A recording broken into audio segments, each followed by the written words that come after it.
Les pays d'Afrique de l'Est sont sur le qui-vive depuis la découverte le mois dernier d'une nouvelle souche du virus Ebola. La nouvelle épidémie due à cette souche a déjà fait une quarantaine de morts en Ouganda où l'alerte est maximale.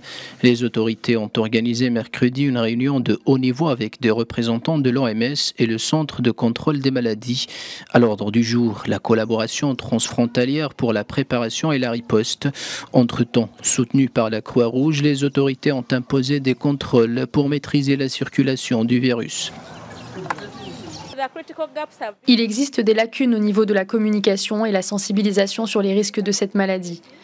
Nous veillons à ce que les nouveaux cas soient détectés le plus vite possible afin d'éviter la propagation de la maladie.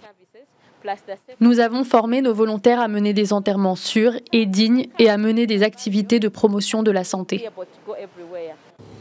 Les pays frontaliers de l'Ouganda ne sont pas en reste. Le Rwanda a déjà renforcé les mesures de contrôle à la frontière.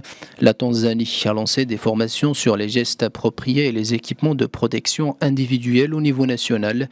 Au Kenya, les autorités ont mis en place une cellule de gestion des incidents chargée de suivre l'évolution de la situation dans les zones à risque. Face à une épidémie qui ne cesse de tuer, l'OMS va bientôt lancer un essai clinique de vaccins susceptibles de combattre la nouvelle souche de la maladie. Malheureusement, les vaccins contre le virus Ebola qui ont été si efficaces pour contrôler les récentes épidémies en République démocratique du Congo ne sont pas efficaces contre le type de virus Ebola qui est responsable de l'épidémie actuelle en Ouganda.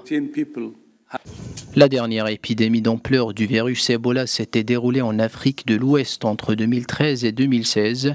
Elle avait provoqué plus de 11 000 décès, principalement en Sierra Leone, au Libéria et en Guinée.